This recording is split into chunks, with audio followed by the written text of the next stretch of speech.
Hello and welcome, everybody. Great to see so many of you here.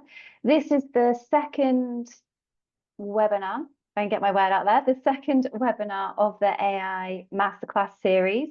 And this is part of the LSE Digital Marketing Career Accelerator with 4Rev.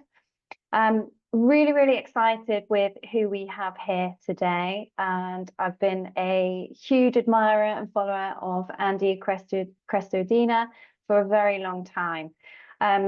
What I would just like to kind of highlight at the very beginning is that if you do have any questions, please add them to the Q&A at the very bottom of the screen. We are hoping to have a few minutes at the end to answer any questions that you have. I also just want to introduce Andy and his background if you maybe haven't come across Andy, which I'll be very surprised at if you haven't. He is the CMO and the co-founder of Orbit Media. He's an award-winning 55-person digital agency that he's actually manager of and that he runs. And he has over 23 years of experience in analytics, SEO, content strategy, and visitor psychology. And he has 23 months of experience in AI. So a lot of great examples that Andy's going to share with us today. When I first met Andy, it was actually at a conference. We spoke at the same conference together many moons ago, and I followed Andy and everything that he shares ever since. So if you're not already following Andy on LinkedIn, I highly recommend that you do. Andy shares some really amazing content. He has a great newsletter as well. Okay, without further ado, just want to say a massive thank you to Andy for being here and sharing your tips and wisdom with us today. And it's over to you. Thank you, Jenna. Excited to be here. I'm really looking forward to this. Yes, AI is a ubiquitous topic, and I'm going to show you the ways that we've been using it and we've been teaching it, really to do the same things that we've been doing all along. So thank you, Jenna, for that very nice introduction. This is going to be just kind of a walkthrough of many of the methods that we use all the time. And we want to make this very accessible. I think at the end of this, any of you will be able to take any of these prompts and go experiment and try things and see what works for you. It's really fun and empowering, I think. And honestly, as a teacher, I do teach a class at university, two classes at two different universities. I found that it's a fantastic teaching tool. My students are getting better results faster because of AI. I know there's a lot of anxiety in higher education around the use of AI, but I can't imagine not helping people be as prepared as possible for the challenges ahead. And it's a great tool for that. So without further introduction, I'm just going to jump right in. Jenna is going to watch the chat. So if there's anything that you wanted to slow me down or ask a question or go into some further detail, just jump right into the chat and we'll take questions live and save a few minutes at the end as well. And then also all of these slides, of course, we're going to share the recording and share the slides. So I'm going to go kind of quickly, but feel free to sit back because you can rewatch this at any speed you like anytime. Here we go. Move this controller out of the way. Okay, so these are some of the ways in which I'm going to use it today. This is kind of a speed run of a bunch of different methods. Again, you can use it for, frequently many of us are just using it for the same things that we've always done, but it's helping us do those things in a more kind of comprehensive and faster way. We're using it for research, using it for content marketing, using it for SEO, and using it for conversion optimization and lead generation. But by the end, you'll see how really you can apply these methods to almost anything, any action you might desire to take in marketing. I'm going to use ChatGPT just because it's popular. Use whatever you like. I actually don't have a preference, and I'm not one of those that's getting into the details about exactly which is giving which kind of responses, like checking them against each other. The bigger difference is using it or not using it, but whichever LLM or AI model you like, feel free. I also believe strongly, I saw this research, AI is really a skills leveler. So I've done 23 years of website planning and keyword research and conversion optimization. It makes me a little smarter. On the other hand, there's lots of things I've never done. I've never done any paid marketing. And those things I'm very new, right? And in those cases, AI is making me much smarter. So one way to think of it is it's a skills leveler. For whatever skills that you're weaker at, it's going to make you stronger faster. And of course, if you're already an expert at something, it still has some utility. This is what I don't want us to do. And as content marketers, I see this a lot, and it worries me, and I don't like it. People writing a short, simple prompt saying, make me 10 headlines for this. That's a lazy prompt. It's literally like 8 words. Why should you ever expect to get something good by typing 8 words? Life just doesn't work that way for me. These are all off target. Let's say I'm a commercial satellite operator, or I'm a space launch services company targeting operators, satellite people. These are generic. They're not very strong, right? They're sort of obvious, right? They're not on target. Or even worse, this prompt, write me an article about satellite launch best practices. That lazy prompt will give you an article that is literally, I believe, the last thing you should publish today. Because if you can generate an article in 6 words, your audience can also get that same article in like 6 by typing those 6 words. This is the opposite of what we should be doing today because it's it's the kind of thing that they can get themselves just as fast. Right? It's just boring. It's undifferentiated. I joke, AI might as well stand for average information because that's what it is. It summarized the internet. You asked it for the best practices on a topic, and it just made you the general, generic, super basic, surface level best practices. Not good, not memorable, not compelling, not trust building, not any of the things that we need to do as marketers. That will never help me reach any business goals. Okay, tastes like water. So what I'm going to do instead, I'm going to show you a very differentiated way to create content with the focus on quality, with the focus on performance. Sure, efficiency is nice, but I actually don't need to be more efficient. I'm not trying to save 10 minutes in my day. I'm trying to win, right? It's like a sport. We have to be the best. Top of mind, only a few brands are top of mind in any category. Only a few posts rank high for any key phrase. Only a few articles on social media go viral. The best performance is for the top performers, right? The extreme quality. This is what matters. This is every report in marketing looks like this. The top performers get twice the performance of number 2. And they get 3 times the performance of number 3 and 4 times the performance of number 4. That's called a zip fee in distribution. And it looks like every report I've ever seen in all these years in marketing. Well, look at your own analytics. Your top page gets twice as much traffic as number 2. Same in social analytics, email analytics, anything. It's always like this. So that's my goal in digital. That's why I use AI, is to create these super high performers. I'm not trying to save, make more of these faster and cheaper. That doesn't actually help you in digital, in my experience. But if I had 2 more of these, I'd win, right? That's the game. Okay. So with that in mind, I'm going to use AI to better understand my audience. Like data-driven empathy. That's what marketing's all about, right? Digital marketing is about data-driven empathy. So can I use AI to become more empathetic, to better understand my audience? Heck yeah. By creating first an AI-powered persona. Step 1. Let's say step 0 in all of digital is this. It's to better understand your audience. If you know this, then everything you do forever after will be more likely to connect, to compel, to convince, right? To persuade. Okay, I'm going to show you a template now for a persona generation prompt that you can use to create prompts forever after. This is slightly inferior to having a real battle-tested persona, something that is vetted by sales, your ideal client profile, ICP, ideal client profile. You have like a big PowerPoint slide for this, or a big Word document, or a bunch of audience intelligence. You can upload that. I didn't have that. I'm embarrassed to say, until recently. And when I teach, I can just use this because it's actually pretty efficient. Build me a persona of a commercial satellite operator, that's the job title, of a global telecom, that's the industry, $1 billion revenue, company size. They launch missions, that's their responsibilities. They're looking for help deploying satellites. That's what they need. And I want 4 things from you, ChatGPT. I want the hopes and dreams. I want the fears and concerns. I want their emotional triggers. And I want their decision criteria for selecting a company like mine. Bye. Now, what it does next is usually named Alex. I don't know why. And then it basically lists out their hopes, dreams, fears, concerns, emotional triggers, and decision criteria, which is already kind of interesting because as you scan through, it might give you ideas right away, but also you're going to quickly notice there's something missing or there's something wrong. So then we have to check it and validate it. I actually showed this to my friend Ardith Albee. She's a persona expert. All she does is B2B personas. And this is what she said, and I typed it while she said it. Andy, do you really know this is accurate? You didn't check that, validate it. I don't trust this. Thank you, Ardith. I don't trust it either. Don't trust it. Don't trust AI. Don't trust yourself, but don't trust AI. AI hasn't had but dozens of conversations with your target audience.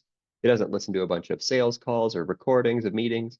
It hasn't seen your analytics or been, on the front lines or, gotten feedback directly. So fix it. AI might as well stand for assuming correct. So what it gives you back, we're gonna improve it.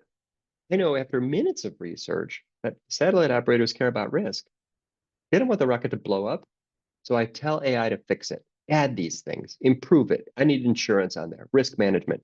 So then it improves it. Now you have a synthetic member of your target audience that you can talk to day or night. Well, imagine what you would do with this with an artificial member of your audience sitting next to you all the time. Amazing time to be doing marketing. What information, dear persona, would help you do your job? What social posts, dear persona, might you click on? What keywords might you search for? What research studies could I produce that would make me more valuable and relevant to you? What do you hate about looking for my services? We should all know what our audience hates about looking for us, right? Because our job is to align with their emotions. Right? That's how we're going to connect with this person in the moment. Very powerful. These are some that Lisa Adams, okay, I've learned a lot about AI by trading notes with other practitioners and exchanging. It's like the neighbor asks for a cup of sugar. It's like, do you have a prompt for this? That's what people are doing. Several of these people I have a monthly call with, and every 15, and we take 15-minute calls and just trade notes. This is what Lisa Adams, one of my friends in AI, shared with me. What widely accepted best practices do you secretly reject? What common advice do you think is harmful? What unrelated topic do you think has crucial lessons for our industry? What commonly held fear do you think is overblown or misguided? What unpopular opinion do you hold about a trending topic? Very interesting. Experimental. Long shots. But sure, but try it out. If you believe in your persona, garbage in, garbage out, so make sure it's accurate enough. Then start talking to it and asking it all kinds of questions. You get interesting ideas for content. Moving on. Now, if you're on a team, you might want to copy and paste that into a PDF and share it with the team so they can drag it into all future prompts. By the way, this doesn't even have your company name in it. There's nothing secret about this. If you're squeamish about uploading data to AI, you really shouldn't worry in this use case because it made the persona, right? All we did, we're just talking to the LLM. We're not really uploading, sensitive client lists or financial data. If you're solo on a team, you can just keep that, name it, save it, come back to it, talk to it every day, right? That's another way to do that is to go to Explore GPTs, make a custom GPT, and then you can share the link to that. That's like your persona, call it Alex, your persona or something. And then anyone can use it. That's a custom GPTs, not fancy. Takes 3 minutes to make. Everyone should make at least one just to build their confidence in AI. So simple. But once you have that, you can share a link to it, and then other people can use it. That's, I think, going forward, going to be one of the foundational marketing assets. Hey, we've got our. Did you check that thing with our audience? They're just synthetic member of your audience will always be there. Okay. You also may end up keeping it in a library, a shared prompt library. If you make a PDF, I mean that you can keep improving if you need to over time. Here's what my shared prompt library looks like. I think I'm probably going to publish the whole thing. I'm not sure what the point is in keeping secrets anymore. But ours is just a Google Doc. These are all different prompts that I use all the time.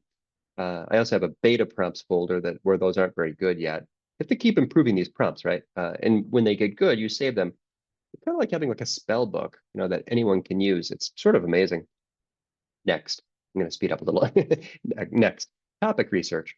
I'm not going to ask it for headlines or articles. I'm going to start a conversation called Chat GPT because we're going to talk to it for a little bit. What are some of your prioritized information needs? List them. I'm looking for themes, ideas, things that work well with what we love to talk about, things that work well with our value proposition and our past content and our research. Not too bad. Let's try again. You're an expert content strategist. This is a template for a prompt, right?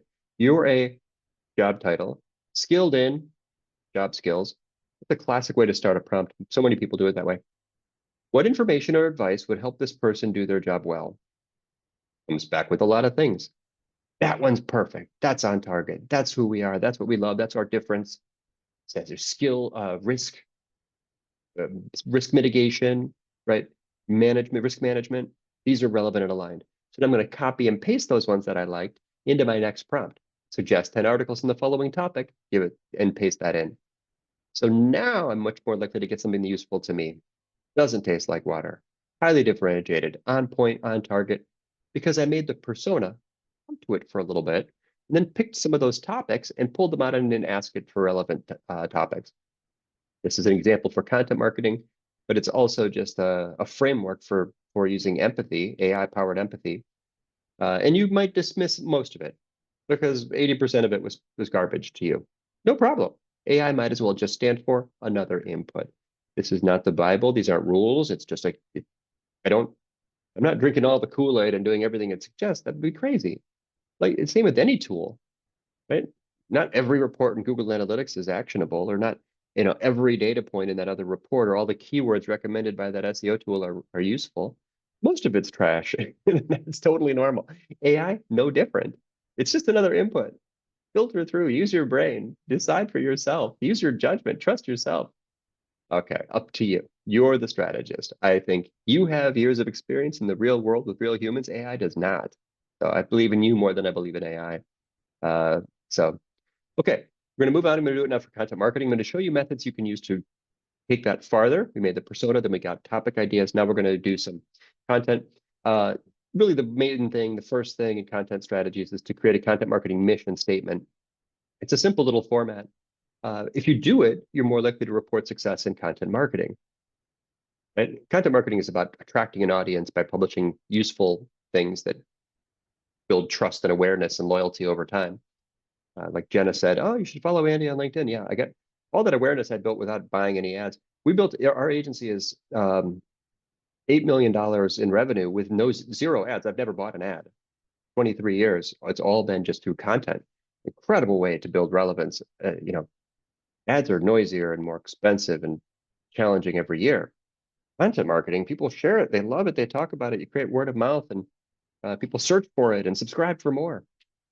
Brands that do content get better and have published their mission statement are more likely to succeed. But only 28% of brands have done it. Crazy, right? So document your content marketing mission statement. That's step one. It's very simple format. Audience X gets information Y for benefit Z. This is my template for writing a content mission statement. Just documenting this makes you more likely to succeed, literally. But AI can give you a good draft. Part of AI is just really never starting from a blank page. So here's what the prompt looks like for generating something like that. You are, job title, content strategist, skilled in, skill set, creating content that attracts and builds trust. Content, so now I'm going to give it the best practices. Content marketing mission statement includes 3 elements. See, I just basically told it what the format should be. Then I ask it to make a draft. But I'm still in the persona conversation. See, I don't do anything outside of that. Now that I have that, I'm always going to give it that. If I don't give it the persona first, how does it know who I'm talking to? Create 3 examples, and they should be repurposable as email setup calls to action. See, the email setup call to action is really just a repurposed content marketing mission statement. That's all it is. That's telling people what you publish. That's why they should subscribe. An email is magical because it gets big tech out of the way. The 3 classic content promotion channels are search, social, and email. Think about that for a minute. That's big tech, and relationships. Search and social, big tech's in between you and your audience. Giant companies with no interest in sending you free traffic. Email, permission-based. It's amazing. People ask you for more stuff. So what it does next is actually kind of magical, and it's much, much better than most email send-up calls to action I see online every day. Get the latest updates on what? Risk management, launch services, and industry developments right to your inbox.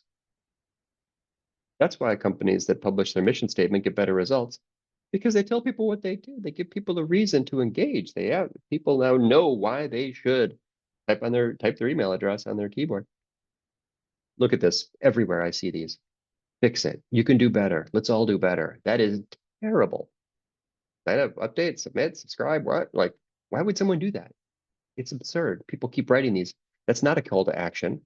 There's no reason you would do that. And this is actually a screenshot from an industry category leader. It's like $1 billion company doing such a terrible job. Breaks my heart. Moving on. Thought leadership.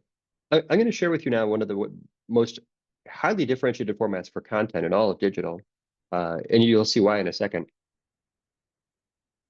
Steve Raisin, the founder of BuzzSumo, discovered this through a bit of research.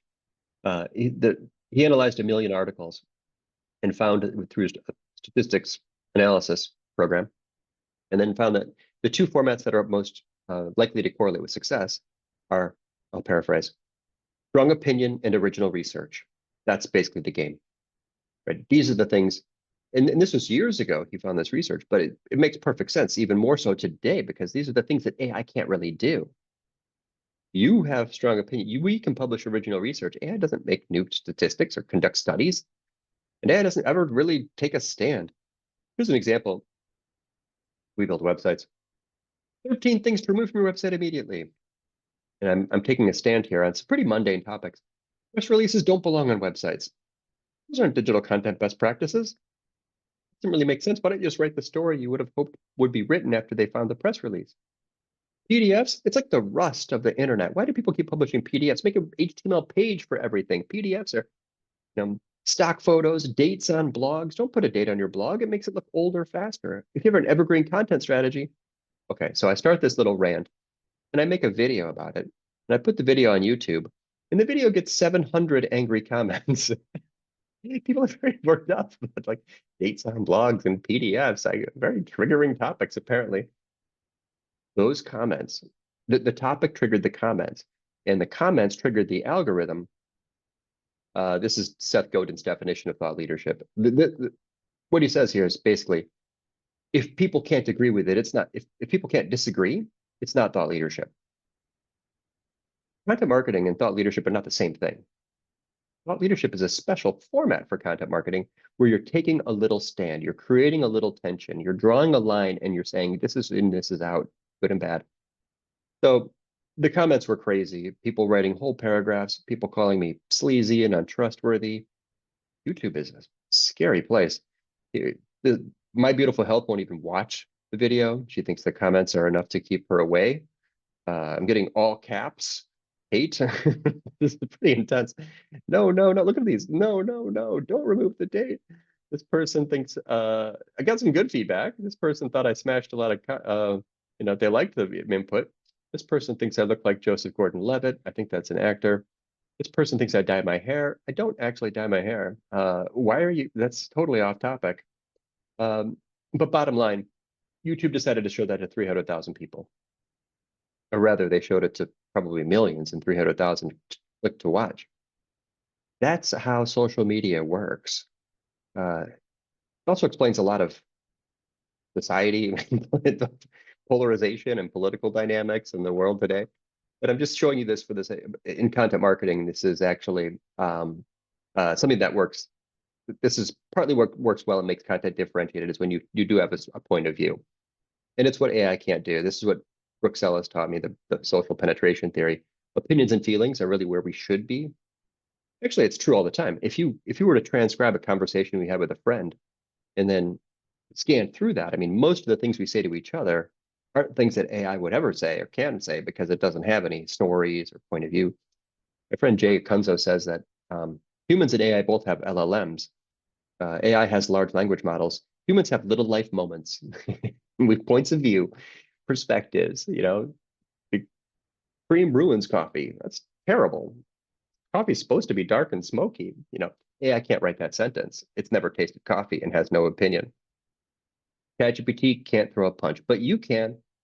And ChatGPT can help you find some provocative topics. So here's my provocative but mundane topic prompt. You're still talking about the persona. What are some relatively mundane, almost trivial space industry topics that people have strong opinions about? Units of measurement, space rocket design, how satellites and stars are named.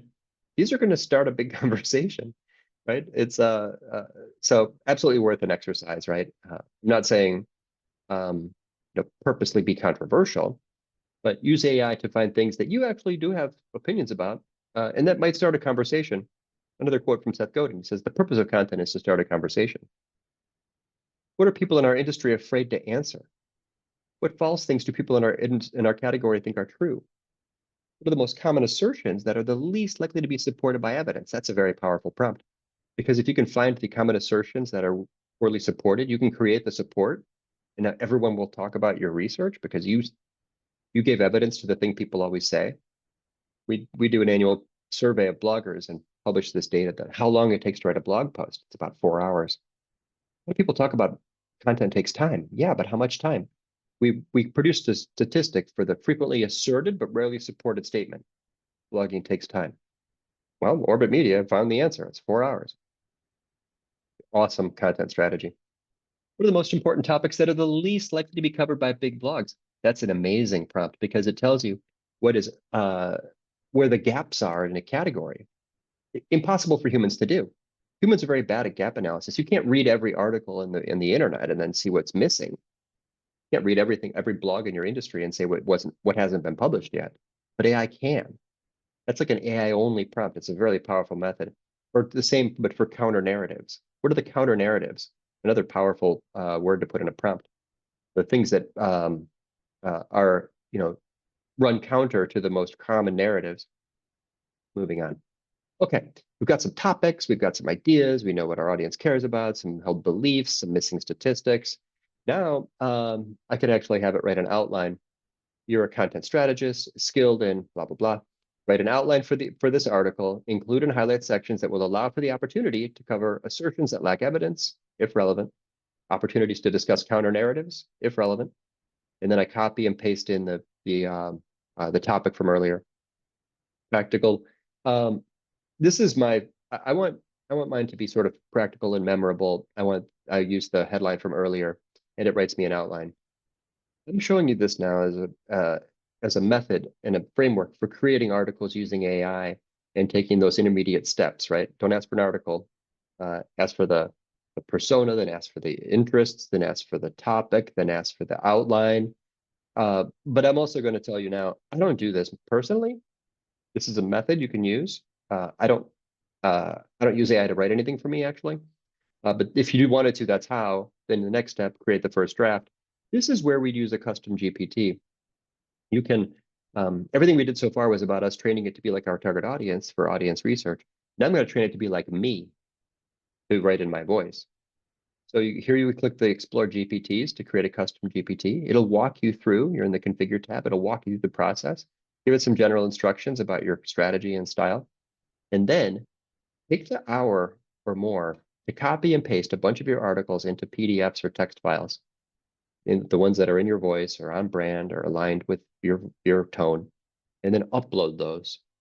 And now we'll use those as its knowledge sources as it generates copy for you. Again, this is not my favorite way to use AI. I prefer not to do it this way, but this is the way to create content that is much more likely to be brand aligned because you gave it thousands of your words. Context window is the character limit for input into AI. Context window is much greater for uploads. So here you're just appending to it'll append to all the prompts, all these, this language that you gave it. And then that becomes, Orbit Copy Helper, I called it. This is just, anyone on your team can run everything through there to make sure everything kind of, uses the words you like and don't like. Now, inside that custom GPT, it doesn't have the persona anymore. So you're going to upload the persona maybe as a PDF and then give it the outline, right? Paste in the outline, and then it comes back and writes you a draft. So the custom GPT has the outline and the persona, and using all the knowledge sources you gave it, it's going to write something kind of in that draft. It's just a head start though, because in my experience, you're still going to have to go through and look very closely at that. It's going to be missing lots of important things. You can prompt it to get a closer result, expand, add detail, shorter words, less jargon, suggest examples for data, suggest visuals where those might appear, which suggest subject matter experts where I could get another point of view. People like me and Jenna and all of us love to contribute to articles, right? Never write an article without a contributor quote, I would say. No matter what, even if it was excellent and required no edits, you'd still have to go back and add visuals. You'd still have to go back and add contributor quotes. You'd still have to add in your specific examples. You'd still have to add your specific supportive data. You still have to add your specific internal links. You still have to strengthen all the assertions to make sure they're not sort of watered down to be overly careful and qualifying every statement. So this is the limits of AI and the advantage of humans in the world, right? Is that the key success factors in a typical article are not things that AI does well. That's why I'm not using AI to write things. My content is just too structured and formatted and concise and visual and collaborative, right? I'm carefully building these things over, but it's important I mean, in this moment for all of us to see where this is going and to understand the limits, and we can all choose our own adventure, what you think is useful to you. I'm going to put a stronger point on this, how to differentiate your content from AI. Even if you're just having it write quick social posts for you or something, there's a little step in ChatGPT where you can tell it to avoid certain words. Click on your face in the top right, go to Customize ChatGPT, and then how would you like GPT to respond? You can ask it to avoid certain words. Copy and paste in a list of words that you think AI should quit using. Avoid the following words: unlock, unleash, synergy, in the light of, pivotal, embark, elevate, treasure trove, in a world. Who writes like that? I don't write like that. These are all words I wish AI would quit writing. I don't want it to write any of these ever again. It still sometimes does it, even if you put your avoid list in that box. But it's like, hey, write me an article. Unlock the secrets. I would never write unlock the secrets. Hey, can you give me some ideas for a headline for this YouTube? Unleash the power. What? Unleash the power? What? I'm not writing a movie trailer here. It's too extreme. It's too excited. It's like, calm down. You're trying to tone down the language. Let's get to write social posts, and it's just like when your mom first figured out how to text. There's just like 80% of it's emojis. I find it, it's trained on the internet, so we shouldn't be surprised when people write that way. But this is not my style, so this is one way to try to get it to create more in our content. It's a kind of a serious sort of B2B, personal, but not hyperbolic. These are just AI typical language. I would never want it to write. But even more important, this is Jay Bear's point. The problem is not that AI is doing what marketers can do. The problem is that marketers keep doing what can be done by an AI. A really interesting perspective. So we should stop doing what AI can do and do instead what only humans can do. Think about it. Here's an example of an article, GA4 versus Universal Analytics. Yeah, I knew my audience needed that on that date. I wrote this. I believe that GA4 is better than Universal Analytics. That's my strong opinion, right? Almost no one agrees with me. That's me explaining this in detail on a video. This is a visual metaphor. Yeah, I can't make an infographic like that. And this is all of my angriest friends ranting about GA4. Mike and Justin and Courtney and Alex. So what I'm suggesting here is that in the future, where are we secure? I'm not worried about AI at all. I'm excited about AI. I don't feel like it's going to hurt me at all. It creates advantages, actually, for anyone that does things in a more human way. What's that mean? Take a stand, because AI has no opinions. Collaborate, because AI has no friends. And just show at least, yeah, now, AI doesn't have a face. Be a person. Uh, People have a bigger advantage than ever because there's a lot of bad marketers out there that are just banging out this really generic stuff. Easy, very easy today to differentiate your content from AI. No trouble at all. Look what we're doing now. Hey, Jenna, like, hey, Sam, let's make something together, right? I have a point of view. It should be this, not that. Like, these are all things AI doesn't do at all. Okay. This is, though, I think one of the most useful things I can show, which is gap analysis. The human brain is very bad at gap analysis, but AI is quite good. So I've published a bunch of stuff over time. There's things that I obviously have not yet published. Not a beautified slide, but you can see there's gaps. Where are the gaps in my content strategy? I'm going to use GA4 to get all of my past articles and give them to AI and look for gaps. Okay, this is another approach. Rather than persona first, I'm going to do data first, and I'm going to export a report from GA4. I also don't have any concerns about uploading this because it's just GA4 is just tracking visitor behavior with no personally identifiable information. Some companies don't want to upload anything to ChatGPT, but I can't think of anything here that would bother. These are just title tags, really, is all I'm getting. It's a page path report built with the drop down above the first column set to title. Those are the titles. We're going to use that as a proxy for topics. I'm going to add a filter to only show the blog. That's all it is. I'm going to apply that and export that. That's the share thing up there. You can click export. Anything you take out of GA4 has got 9 useless rows at the top. Just delete those. And I'm going to upload this file. To do this in ChatGPT, I need a ChatGPT Plus account. That costs $20. Here are 2 things that cost $20. One of them took 8 years to develop, and they spend $500 million a year to train. The other one is 2 ounces of rye and a splash of bitters and some rosehip liqueur. It's delicious. Cocktails are now $15 US. When did that happen? And I'm a great tipper, so let's round up to $20. I'm going to suggest 1 fewer cocktail per month and get a ChatGPT Plus account because it is a breathtakingly powerful tool that is even better if you pay the $20. It's the wrong place in your life to save $20. You use it well, and it can replace tons of other tools, right? There's lots of paid subscriptions that do some of the things I've already shown that are more expensive than this tool. I upload that file along with this prompt. You're a content strategist. You're skilled at finding gaps. I'm giving you GA4 with a title tag of articles. Infer topics from the titles. Then do a semantic distance analysis to identify 10 topics that do not appear in the data set. Semantic distance, right? I want to find the distance, the thing that's close but not included, which it comes back and actually it finds an issue. It's going to work on it. It's fixing it. It found a bunch of title tags that have been translated, so it removed the non-English ones. I don't know. These are pretty good. These are actually very good. And these are things that I've talked a lot about, but have never written. What amazing output. Things that I've almost written, things that you've almost published, things you have. So those are things I could easily create and then easily promote. I can reuse visuals from the ones I've already written. I can share with the influencers who've interacted with the ones I've published before. I can notify editors who might have linked to ones that are closely related. And I know the internal linking is going to be a huge, like a windfall, right? This is like what do they call it? Filler content or cornerstone content. It's that thing you almost made. It's like it's already kind of waiting to be connected to everything else. That's good for search. Let's stick with search. AI for SEO. You may have noticed that organic traffic to websites is down.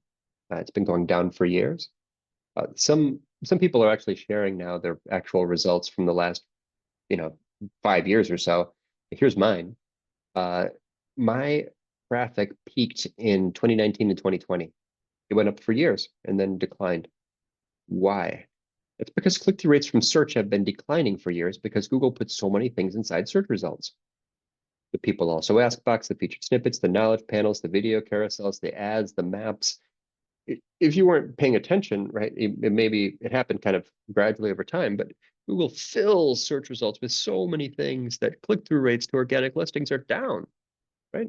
Google doesn't make money when you go to a website. But the good news is that that's mostly to information intent queries, to blog posts and articles. Click-through rates to service pages and money pages and business pages is still high. That I made a segment. I have to use Universal Analytics because it's got the historic data, but I made a segment here that shows non-blog landers, people who did not start on a blog post. You can see it didn't decline at all. It's actually quite steady because many phrases still do have visit website intent. This is an important way to think about AI in the modern era, about search in the modern era. Forever, we just taught information intent queries, bring visitors to articles. Commercial intent queries, bring visitors to sales pages, products and service pages. And that's always how it was. But now, new era, 2016, the featured snippet comes along, and now nobody clicks through to get definitions. I remember back in the day when people would publish glossaries as an SEO strategy. It was weird. Uh, but all these other phrases still had visit website intent. 2018. See that line comes down? Simple answers. Nobody clicks through. They didn't want to click through a website. They didn't want to visit a website. Those are now no-click phrases. But best practices, detailed how-tos, commercial intent phrases still have visit website intent.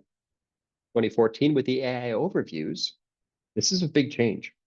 AI overviews are now answering pretty detailed questions without the visitor needing to click. That visitor actually never wanted to click anyway. And Google doesn't want to let them go. Google can't easily monetize them yet. Problem also for Google. But these best practices, the only things that have click-through rates now are the very detailed articles where the visitor really wants to go, for example, original research, right? They want to cite the source. Who are these people? What do they believe? And then, of course, the commercial intent phrases. I'm still seeing those are not no-click phrases. I have friends who predict Google will send no traffic to websites. I disagree. I think that lots of things people search for, they want to look, they want to go to the site, they want to see what you believe, they want to look at the About Us page, they want to see, if you're a fit for them and look at specific examples. Okay, but next I'm going to just use AI. We're going to save some time for questions. AI for SEO copy edits. This works. You can decide for yourself if I'm being spammy here, but this is definitely an effective strategy. The idea is to include the closely related phrases. Everyone knows detailed pages have a better chance of ranking. Also, everyone knows you have to use the primary target key phrase, title, header, body text. Here's an article about website navigation. Got to use the title, the target key phrase, and the title, header, and body text. Lovely. But some people kind of miss this. The pages don't just rank because they use that target key phrase. They use the related phrases, the semantically related phrases. They touch on the subtopics. They answer the related questions. That's what SEO is about, is incorporating the semantically related phrases, right? Anything that you miss on that, it will make the page seemingly less relevant for the rest. So my article about GA4 for SEO needs to mention GA4 for SEO, but it also needs to talk about the related phrases. What are the related phrases for GA4 for SEO? AI can help. It's a perfect tool for this because it's about predictive language use and tokens, and it's generating language that's related to the thing. It's a perfect tool for this. You're a semantic SEO, skilled at selecting key phrases that are semantically related. Suggest 10 phrases that are adjacent to this phrase. GA4 for SEO. That's all I have to give it. It comes back. You can spend 150 bucks a month on tools for this. You probably know which the tools are. The most famous SEO tools all do this. Gives me back a list. These are pretty obvious. I'm going to give it another prompt. Expand that list, add 10 more, going deeper into the related subtopics using a bit more semantic distance, which it does. These look quite good to me. I've done SEO for 23 years.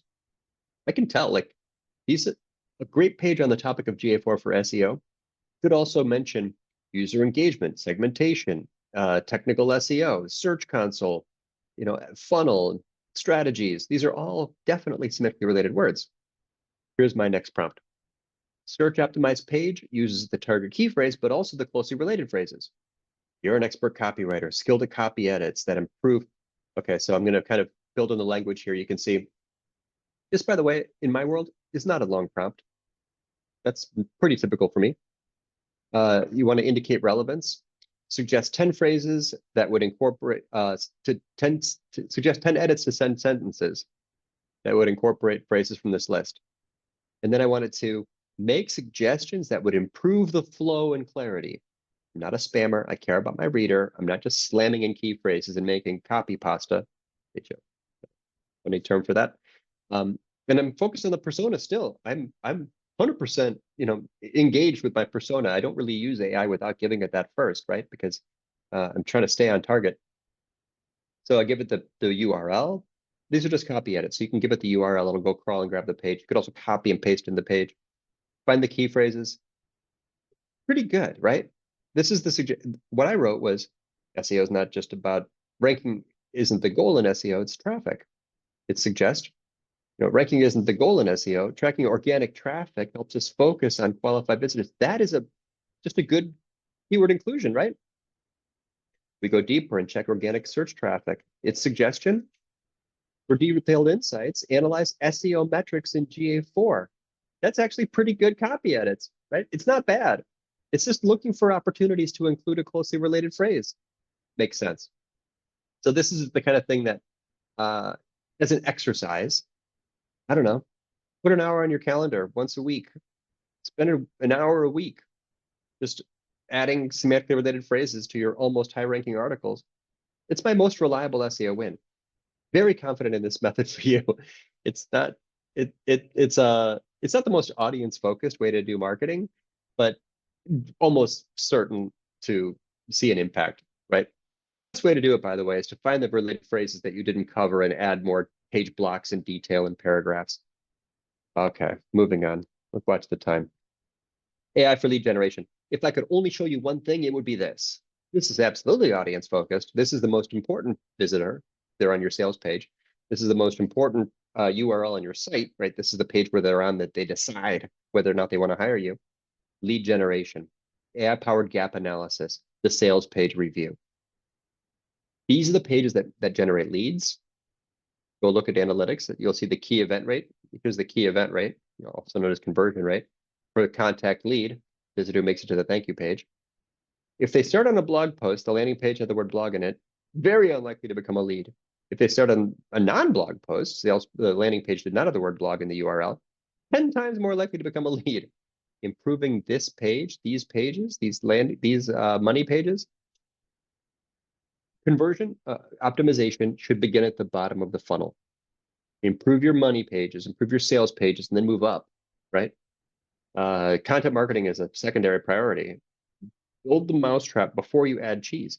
It's a crazy idea. People just go make more TikTok videos when they haven't identified gaps on their homepage. It's crazy what people do in marketing. I think we should first fix your contact form, then fix the calls to action that bring people to the contact form, then fix the pages that have those calls to action. Lead gen is a chain, and look for weak links in the chain and keep improving those. You'll make more money much faster. Okay. This is our company, Space Launch Services. Terrible page. We can all look at this page. It's awful. Okay. It's short. It's thin content. It's vague writing. It doesn't rank. No, it's weak evidence. So I'm going to give it this detailed prompt. I'll also share it with you. I've published this already. You can find me on LinkedIn. I'll get you the prompts in the deck, and we'll make sure Sam has them to share and whatever. Here's how it sounds. You're a conversion optimization expert. You're skilled in evaluating pages for their ability to inform and persuade, right? The best sales pages emulate a sales call with your top sales rep, like answering all the questions. So the most compelling, highest converting pages share some common traits. Here are the best practices for B2B service pages. The header tells them what you do. Am I in the right place? Answers that question. The copy answers their questions, addresses objections. That's the job of sales. Address your prospects' objections. Answer their questions. The content is sort of prioritized based on their needs. The copy uses supportive evidence, testimonials, statistics, case studies, instead of making tons of unsupported claims. The problem with most pages, I have a prompt just for that. It's like, count the number of unsupported claims in this URL. It will count them and report them to you. Sales pages often fail because they just sound generic. They say the same thing everyone says. Adding evidence is adding differentiation.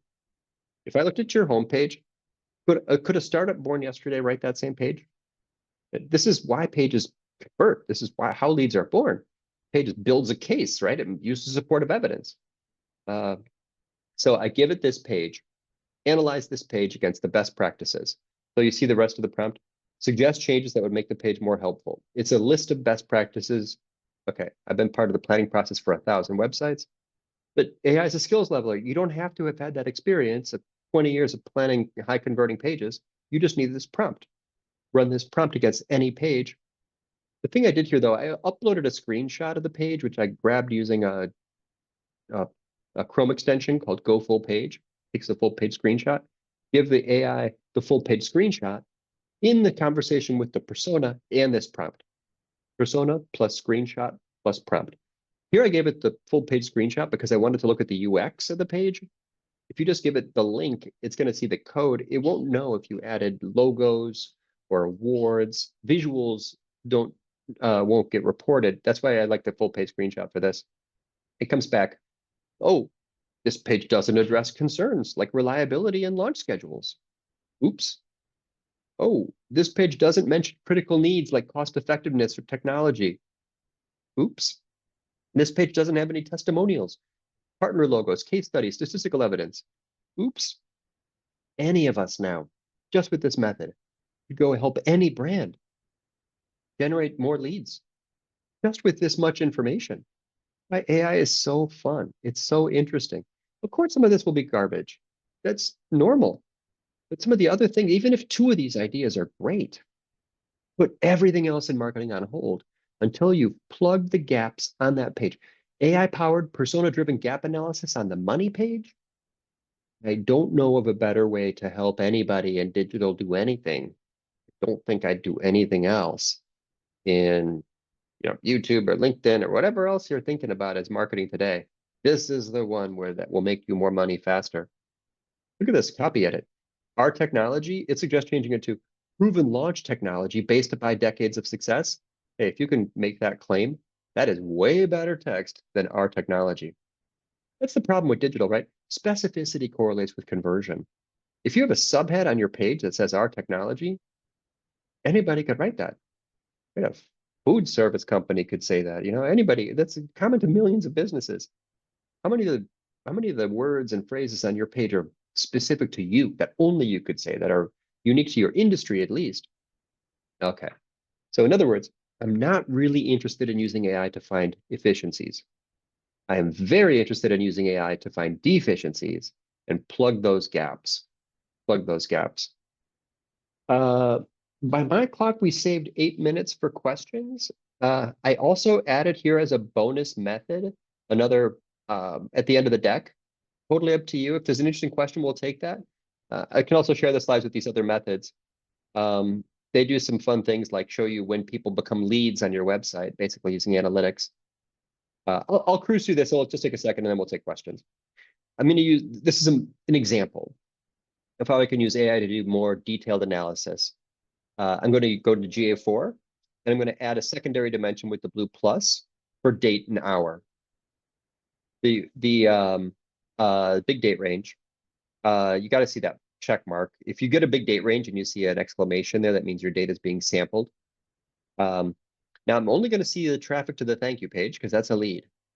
When was there traffic to my thank you page? This method, you don't even have to have analytics set up to track conversions. I'm just tracking visits to the thank you page, which are a proxy for conversions, of course, right? But I click the blue plus, I add date and hour, and it never, in all these years, have I ever had value from this. Look at that. How do you even read that? There were on the, what time is that? 11 a.m. on November 29th on 2022, there were three visits to the thank you. That's not useful. But AI can analyze those. If I export that, delete the top 9 rows. Also, I don't need these columns. All I want is the number of visits to the thank you page on that date and hour. That's all I wanted. Upload this to ChatGPT. I'm giving you a CSV file showing the date and time of conversions to a B2B lead gen website. Perform analysis, visualize on a bar chart. Day of week. I asked it for day of week analysis. Look, it's got Monday, Tuesday. It knows the date. It knows what day of week. Google Analytics does not have Tuesday in it, but give the data to AI and it will tell you Tuesday was your best day for conversions. Now I want time of day. Visualize. Wow, 11 a.m. is my best time of day for conversions, for lead gen. Create a single heat map matrix. I do this a lot. It's a fun prompt. Create a heat map matrix. Useful if you're going to like a meeting. Bring a visual. Don't go to meetings without charts. Every meeting's better with a chart. Silly hack. But this is literally showing me on a heat map matrix the time of day and day of week when my visitors are most likely to become a lead. I would never have done this analysis without AI.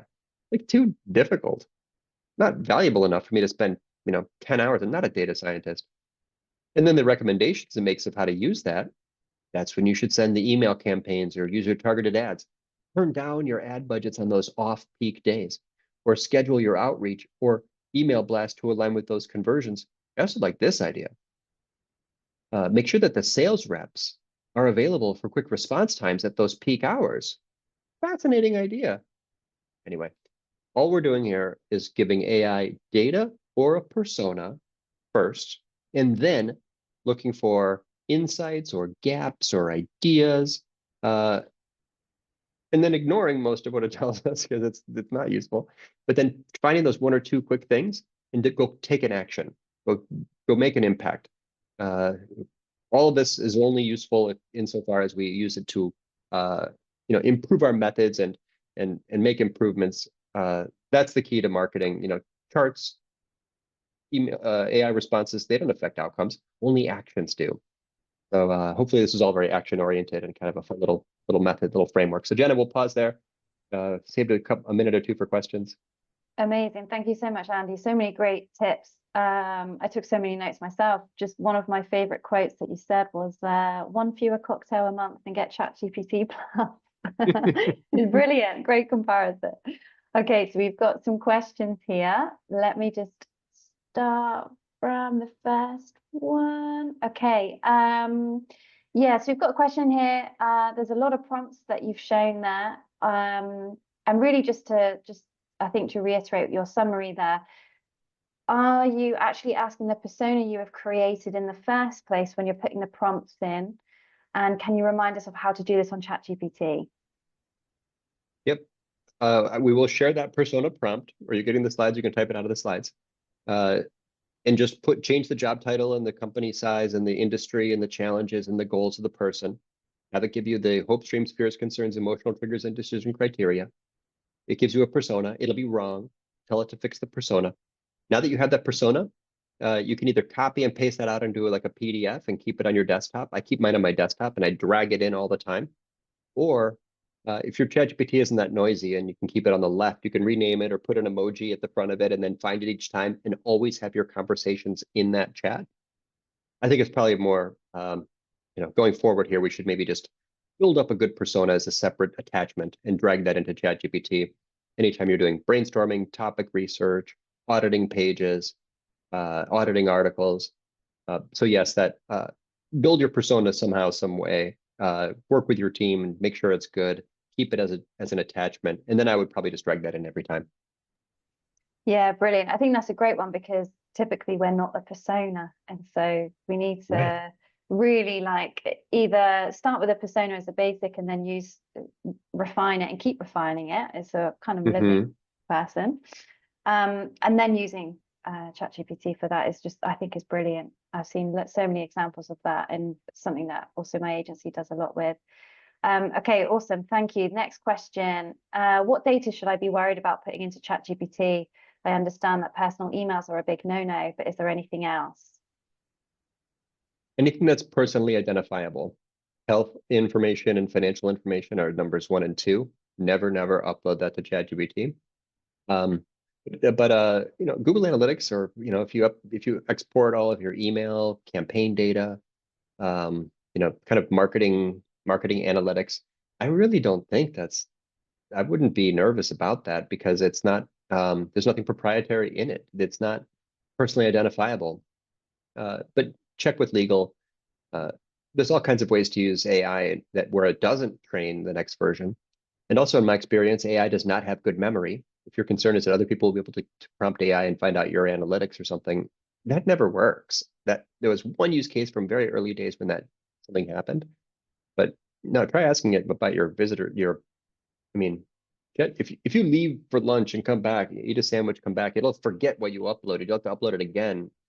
So I have personally, I have no concerns about long-term memory, but you're sort of asking like a company policy and almost sometimes legal question, which I shouldn't really say too much about. Yeah, sound advice though. Do check if your company has a policy as well. Next question, we've got 2 more. What do you think about how AI can be used to analyze customer insights, especially for B2B businesses? I love that. I think that there's lots of interesting insights that you can give it, that you can get out of it. Give it the persona, and then give it any asset, and then ask it what's missing from that asset based on the persona's information needs. Here's the language I would use to look for company insights or customer insights. This is I do this a lot, and it's very specific. And maybe just write this down or remember this. Rate the extent to which this blank does or does not meet persona's information needs of the following best practices. Rate the extent to which it does or does not meet your audience's information needs or the best practices. What it's going to do then, it's going to quantify. It's not going to give you black and white. It'll say like scale to 0 to 5. And then it's going to say what it does and doesn't. That Boolean will give you more points of view. So I think that template will get you better audience insights faster. Awesome. Great tip about not feeding URLs to AI. What is the solution you mentioned to make the screen grabs of the full pages? 2 free Chrome extensions, Go Full Page, and Awesome Screenshot. They both the same thing. You can also use Snagit by TechSmith. So if you're giving it, if you want to evaluate SEO, giving it a link or uploading the HTML for the page is good because it has the meta description and title tag, which don't appear on the page. If you're just auditing copy, you can copy and paste the text in, kind of like giving it the link, sort of the same thing. If you want it to evaluate conversion elements and you look at the visual hierarchy and see the page, use the full page screenshot. Again, you need one fewer cocktail a month because you're going to upload a file. But in the end, I think that's it's a better way to do it because it'll tell you, like in that conversion optimization prompt, I asked, like, did you use faces of people? They can't see that if you just give it the link or the copy and paste the text. So several ways to give to give a web page to AI. For SEO, the link. For conversion, the screenshot. Yeah, that's a really great point of what it can and can't see. And I think that's the bit that sometimes can throw you if you haven't used it very much. So yeah, really great tip there. I know you touched on this. It's a great diagram on the keyword shifts, but what's the biggest implication of Search GPT for SEO, short, medium, and long term? It is the future of organic traffic is bad for information intent queries. Search GPT some people predict it will actually surpass Google. Google is as disrupted as the marketer.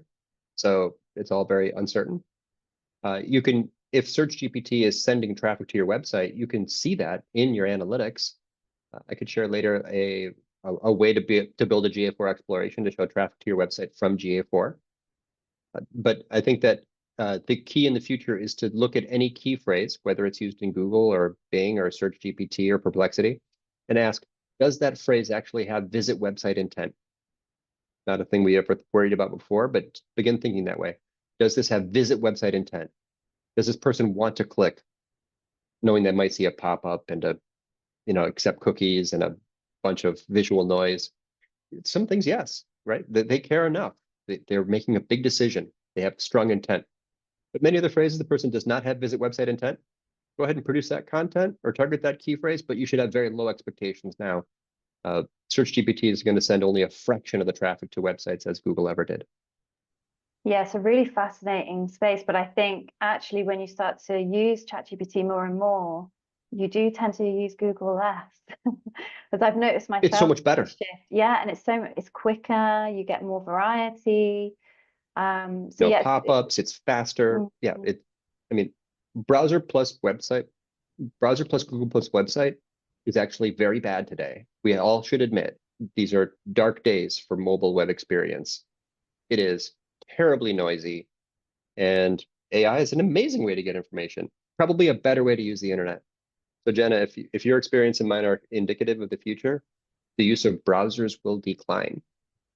Yeah, watch this space, maybe. Okay, 2 more, if that's okay. Just 2 more questions. Sure. They're flying in. It's awesome. What's your favorite AI tool outside of ChatGPT? For a Google replacement, Perplexity is really, really nice. It's going to start showing ads, so that might get worse. Other AI tool, AI is built into so many of our tools now, and I'm impressed with the way that it's used for other things, but probably the second best general LLM is Claude by Anthropic, and some people love Claude. But just watch and wait, because a year from now, they're going to be combining these tools in ways that actually do, solve problems. Agents are software that combines tools and prompts, models and prompts. Where you're going to say, well, build me a list of commercial satellite operators. It's going to open a browser. It's going to go to the web. It's going to search. It's going to find names. It's going to copy and paste them into a spreadsheet. The next step is going to get strange. I think Claude might have a slight advantage in some of those agent type AI use cases. Yeah, I think so too. My other favorite, for what it's worth, in video, I'm a big fan of that Hmm. one, is pretty cool. And I also came across a new one just the other week actually called C.AI, and you can build a character within there, and there's already Hmm. characters there ready to go. So quite interesting for personas. Okay, last question. Sorry, go on. Descript, if you're doing video editing, it's an AI-based video editor that just gives you the transcript of any video you upload. And then you can edit the video by just editing the text. You can Yeah. take a sentence out of the text and it edits and smooths out the video. There's a new feature in there where it fixes your eye direction. So if you're looking down to read the script, it actually moves your eyes up to face the camera. Wow.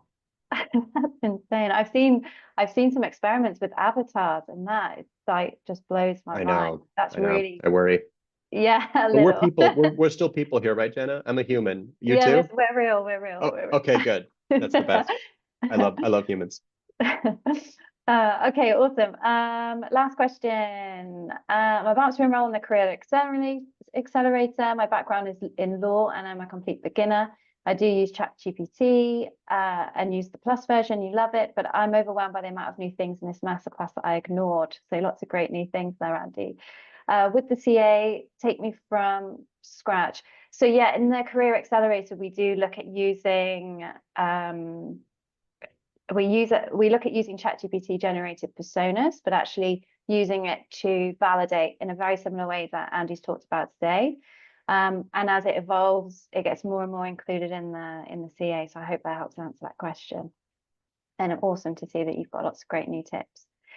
Okay, that was brilliant. Andy, thank you so much for your time. A really, really, really brilliant tips, really actionable tips as well. We're okay to share the slides after. Of course. Is that okay? Of course. Perfect. All right. Well, thank you so much. Thank you for everyone joining. Thank you for the great questions. And thank you so much again, Andy, for your time and just being such a great speaker as always and brilliant tips. Anytime, Jenna. Let's collaborate again soon. This was fun. Let's do that. Thank you so much and have a great rest of your day, everybody. Thank you so much.